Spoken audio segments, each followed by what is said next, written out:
Panjagutta police station దగ్గర high drama చోటు చేసుకుంది. మంగ్లీ కేసులో బాధితుల తరపున ఫిర్యాదు చేయడానికి అడ్వకేట్ సుబ్బారావు వెళ్లారు. బాధితులు ఉంటే తీసుకుని లోపలికి రావాలని పంజాగుట్ట ఇన్స్పెక్టర్ తెలిపారు. అడ్వకేట్ సుబ్బారావు మద్యం సేవించాడని అనుమానించిన పోలీసులు అతడికి మద్యం టెస్టులు చేశారు.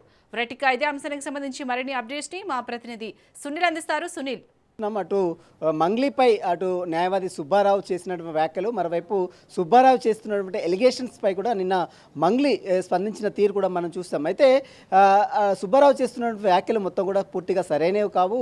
అదంతా కూడా అసత్యమైనటువంటి ప్రచారం చేస్తున్నారు. తన పరువు ప్రతిష్టలను దెబ్బతీయాలనేటువంటి లక్ష్యంతో తనని ఈ కేసులో ఇరికించే ప్రయత్నం చేస్తున్నట్టు కూడా నిన్న నేపథ్య గాయని మంగ్లీ కూడా మాట్లాడిన తీరు కూడా మనం చూస్తాం. నిన్న మీడియా ముఖంగా కంటగతాడు కూడా పెట్టింది. తనను లేనిపోని కేసులో ఇరికించే ప్రయత్నం చేస్తున్నారు. తన ఇప్పుడిప్పుడే తన మీడియా నుంచి ఎదిగినటువంటి తన కెరియర్ని పూర్తిగా నాశనం చేసే దిశగా కొంతమంది శత్రువులు తనతో ఇలాంటి వ్యాఖ్యలు చేస్తున్నట్లు కూడా మంగ్లీ మాట్లాడిన తీరు కూడా మనం. అయితే ఈరోజు మరొకసారి అటు సుబ్బారావు పంజాగుట్ట పోలీస్ స్టేషన్కి వచ్చారు.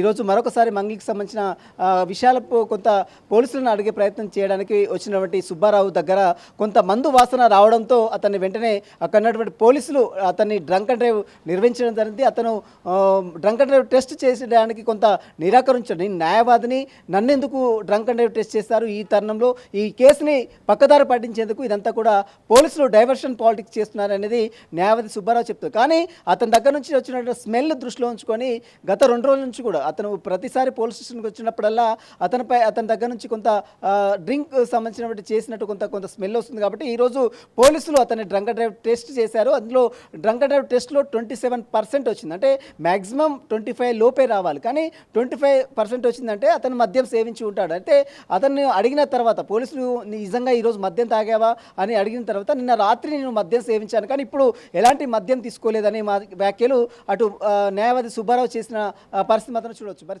ఈ విషయంలో పోలీసులు 25% లోపు వస్తేనే లోపు దాటితే ఎక్కువ ఉంటే ఖచ్చితంగా చర్యలు తీసుకుంటారు. కానీ న్యాయవాది సుబ్బారావు విషయంలో మరి 27 అయింది కాబట్టి ఇప్పుడు కేవలం అతన్ని మందలించి వదిలేస్తారా లేదా అతనిపై ఎలాంటి చర్యలు తీసుకుంటారు? కేవలం మంగ్లీపై పూర్తిగా పరస్పరం ఆరోపణలు వస్తున్నటువంటి సుబ్బారావు ఈరోజు డ్రంక్ అండ్ డ్రైవ్ టెస్ట్ చేయడం కొంత వివాదాస్పదంగా మారింది. ప్రస్తుతం అయితే అతను ఇంకా పోలీస్ స్టేషన్లో ఉన్నాడు. కొంత పోలీసులతో వాగ్వాదాన్ని కూడా దిగినటువంటి దృశ్యాలు కూడా మనం చూసాం. కాబట్టి ఈ విషయంలో మరి పోలీసులు ఇప్పటికే ఆ కేసు వైపు సిఐడిలో నడుస్తుంది, సిఐడి విచారణ కొనసాగుతుంది.